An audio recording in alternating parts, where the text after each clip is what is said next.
Get started. Enjoy your day. Good morning, friends. My name is Samuel Ibrahim, and I am the host of the Mind of the Prophet Meditation Hour. Welcome to, what's today? Today's Friday. Happy Friday. Thank God it's Friday. And that is, as it is my custom, I'm starting my day in meditation. I found that for me, starting my day in meditation, I just get the best messages to pass on to other people, and I try to not be a block in the chain.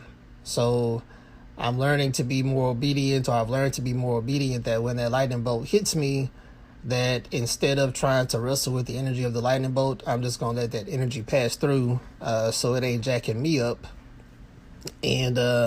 And that message can get out to whoever is in need of the message, because I believe that the infinite creator will just respond to me like that in meditation with things that I love to share with other people. So almost about a year ago, I started a study called the Ibrahim Affirmation Study, and it was to study the effects of an affirmation upon a person's life. And I've been doing that. And to see the results of it actually are, that's for a different episode, but they're tangible and they're documented. And that affirmation really helped me begin to have more confidence in the effect of my spoken word upon creation. So I saw creation begin to manifest very clearly after I spoke the words of that affirmation, and it just started to continue to mold into that form. All right. It's now on my blog as the Hero's Affirmation Journey, something like that. The Hero's Journey Affirmation. That's what it is. It's the Hero's Journey Affirmation on my blog. I'll add the link in the podcast description. But anyway, so along with this journey, I have, once I became aware of that ability to know that my spoken and written word were actually molding into form, creation makes you honor that. Once you have an awareness of it, now you're held to what your understanding of that intelligence is. And then creation holds you accountable. It holds you to your standards. So think of it as you went from first grade to second grade.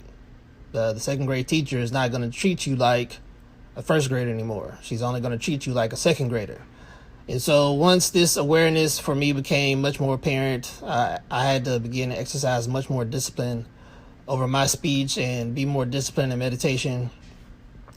And I've just seen amazing things happen as I've formed this beautiful world around myself that I see beginning, or that I see unfolding. I won't say beginning, that I see unfolding before me in the most amazing ways. So throughout this almost year-long journey, I've also learned that in moments of uncertainty, the best thing to do sometimes is to ask the creator a question. I'm going to say probably all the time, because you get better ideas when you ask a question. And I've also just found my own different ways to word my prayers that provoke a more immediate and able response from creation. And so I write down questions, and then I expect to get an answer. And I've been thinking about several affirmations for children, because I would like to actually study a child that says these affirmations for 30 days, or says my affirmations for 30 days, because I believe a child's ability to receive that without any subconscious objection would be amazing to watch and document, and just see what manifests for that child. And subsequently this, I would also love to see what manifests for the parents. Here's why. The child's belief is stronger than the parents, period. It's a kid. Their kid is still more connected to their divine form. These affirmations, once they're spoken over the kid, now creation is going to rush to protect the divine form of the child. Okay, it's going to move in that way for everybody related to the child. Period. Point blank. Period. That this is my strong belief and firm belief in how creation moves according to your spoken word. Right. So now, You say these affirmations over the child, and now what's going to happen, not just for the kid who has a divine gift, creation is going to form so the parents, one, don't get in the way, and two, they have the resources they need to help promote the divine gift. But the divine gift is going to be more important than anything else. Anything that runs afoul of that or violent or contrary to that gift will be expelled. That is also the result of this. Creation is a savage. You should just think of creation as all of the living life on earth that has the ability to harm you will just kind of move in that direction. Okay, so think of creation just like any other predator. All right, people think creation is not a predator because, it doesn't look like a pack of wolves or a pack of orcas or something like that. Think of creation as, one big predator, period. And once it recognizes that there is something on the planet that can help it, maintain equilibrium, like creation loves divinity. Creation loves the energy that comes from that. So it's going to rush to protect that.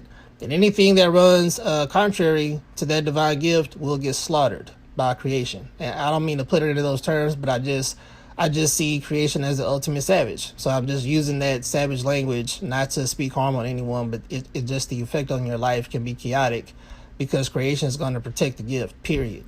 So anything running contrary to that will run into just unnecessary difficulty.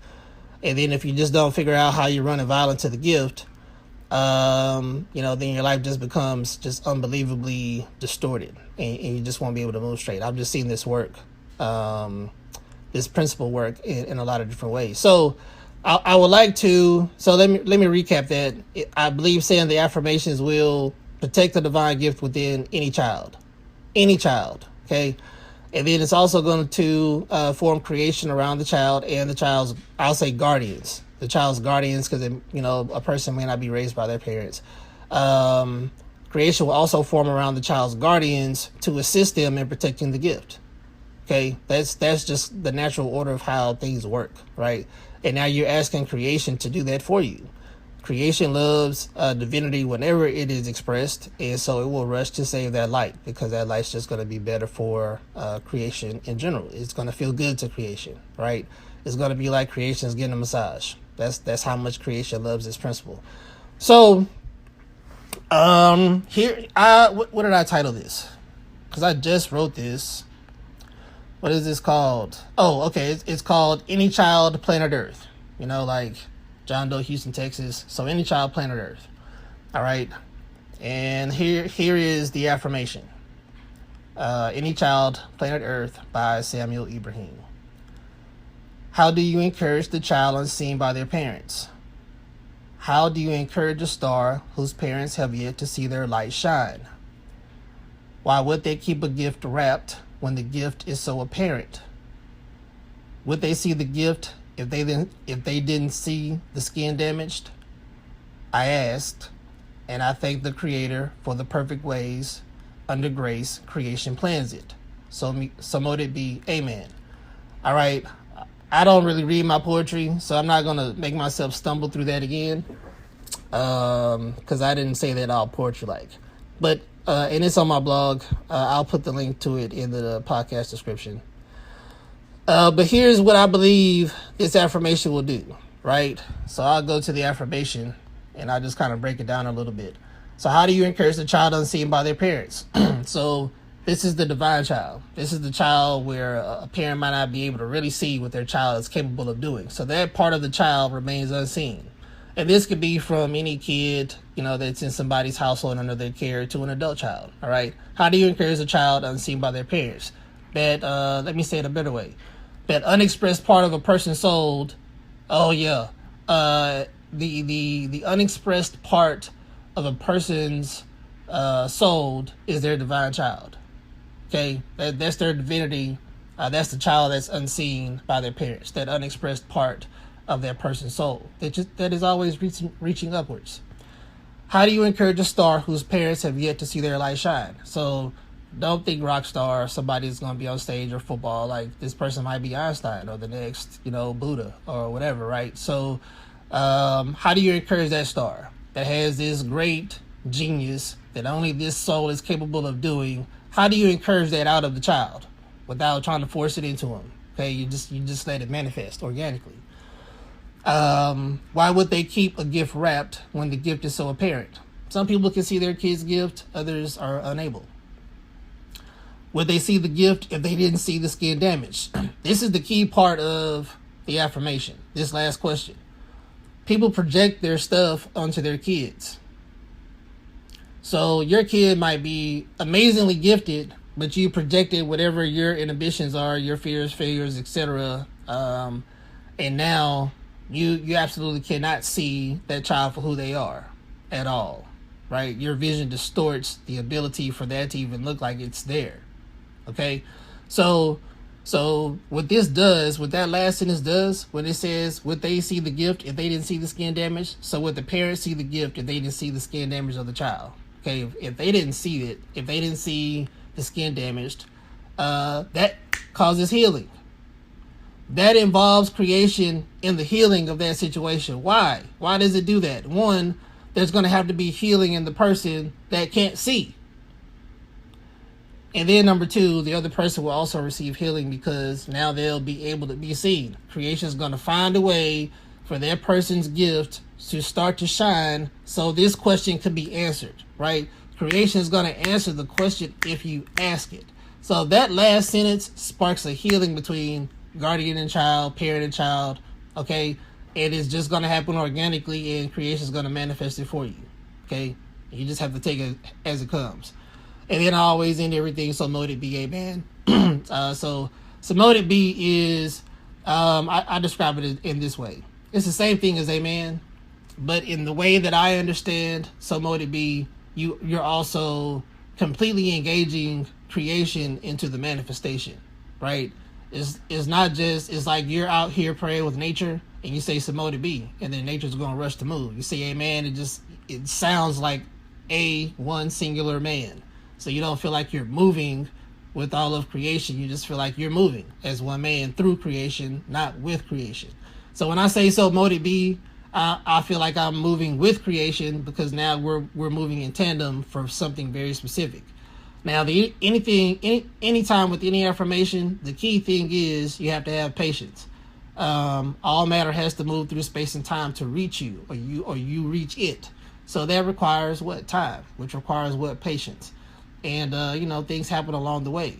However, to help you, not just with your patience, but also to see creation's ability to just jump when you need it to, when you say these words just because of the way they're written, you'll start to get answers. And the thing that each person will just have to be able to do is, can you discern the answer as it comes to you? If you can't see it, if you can't see the answer,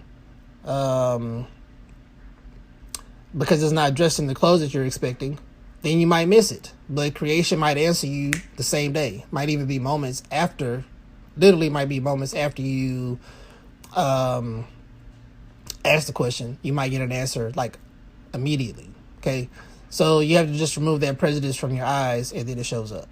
Okay, or you're more easily able to discern its manifestation. All right, that's where I'm going to end it. This was impromptu, but I just got this poem, and I might have been moving the phone around. I apologize for that if I was. But I just had to let this energy flow. I think this is a good one. So any parent of a child, say this over your kid, and and then just watch how creation rushes to help the kid's gift explode in a healthy way, right? In a natural, orderly way, because creation is all about order. But it also, in order to help the child's gift grow, they have to give the parents or the guardians the right resources for the gift to have fertile ground. And so now you're asking creation, all right, we see the gift, where's the funding?